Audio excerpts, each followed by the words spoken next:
आदरणीय सभापति जी, यहां पर यह भी चर्चा हुई कि हम इतिहास बदलने की कोशिश कर रहे हैं। कई बार बोला जाता है, बाहर भी बोला जाता है और कुछ लोग लिखा जाते हैं। मैं देख रहा हूं कि कांग्रेस एक प्रकार से अर्बन नक्सल के चुंगल में फंस गई है। उनकी पूरी सोचने के तरीकों को अर्बन नक्सलों ने कब्जा कर लिया है और इसलिए उनकी सारी सोच गतिविधि डिस्ट्रक्टिव बन गई है और देश के लिए चिंता का विषय, बड़ी गंभीरता से सोचना पड़ेगा। अर्बन नक्सल ने बहुत चालाकी पूर्वक कांग्रेस की इस दुर्दशा का फायदा उठा करके उसके मन को पूरी तरह कब्जा कर लिया, उसके विचार प्रवाह को कब्जा कर लिया है और उसी के कारण बार बार ये बोल रहे हैं इतिहास बदल रहा है।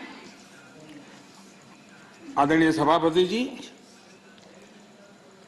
हम सिर्फ कुछ लोगों की याददाश्त को ठीक करना चाहते हैं, थोड़ा उनका मेमोरी पावर बढ़ाना चाहते हैं। हम कोई इतिहास बदल नहीं रहे हैं। कुछ लोगों का इतिहास कुछ ही साल से शुरू होता है, हम जरा उसको पहले ले जा रहे हैं और कुछ नहीं कर रहे हैं। अगर उनको 50 साल के इतिहास में ही मजा आता है तो हमको 100 साल तक ले जा रहे हैं। किसी को 100 साल तक मजा आता है तो हम 200 साल के इतिहास में ले जाते हैं। किसी को 200 से मजा आता है हम 300 ले जाते हैं। अब जो 300 साढ़े 300 ले जाएंगे तो छत्रपति शिवाजी का नाम आएगा ही आएगा। हम तो उनकी मेमोरी को सतेज कर रहे हैं, हम इतिहास बदल नहीं रहे। कुछ लोगों का इतिहास सिर्फ एक परिवार तक सीमित है, क्या करें इसका। और इतिहास तो बहुत बड़ा है, बड़े पहलू है, बड़े उतार चढ़ाव है और हम इतिहास के दीर्घकालीन कालखंड को याद कराने का प्रयास कर रहे हैं, क्योंकि गौरवपूर्ण इतिहास को भुला देना इस देश के भविष्य के लिए ठीक नहीं है। ये हम अपना दायित्व समझते हैं और इसी इतिहास से सबक लेते हुए हमने आने वाले 25 साल में देश को नई ऊंचाइयों पर ले जाने का एक विश्वास पैदा कर रहा है और मैं समझता हूं ये अमृत कालखंड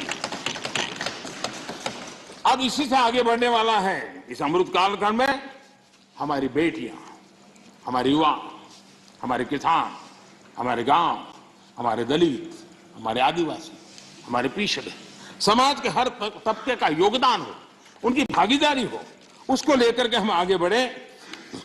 कभी कभी हम 1857 के स्वतंत्र संग्राम की ओर देखेंगे। हमारे आदिवासी क्षेत्रों में 1857 के स्वतंत्र संग्राम में जो योगदान दिया गया है, कभी हमें पढ़ने को नहीं मिल रहा है। इतने महान स्वर्णिम पृष्ठों को हम कैसे भूल सकते हैं।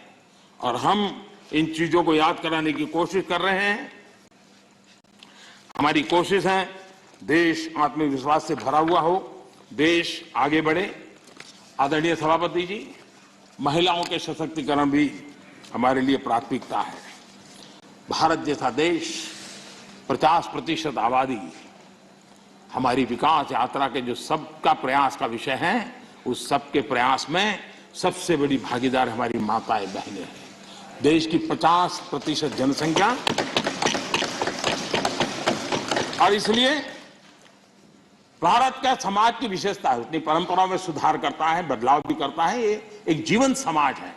हर युग में ऐसे महापुरुष निकलते हैं जो हमारी बुराइयों को से समाज को मुक्त करने के लिए प्रयास करते हैं। और आज हम जानते हैं महिलाओं के संबंध में भी भारत में कोई आज चिंतन हो रहा नहीं, पहले से हमारे आज चिंतन हो रहा है।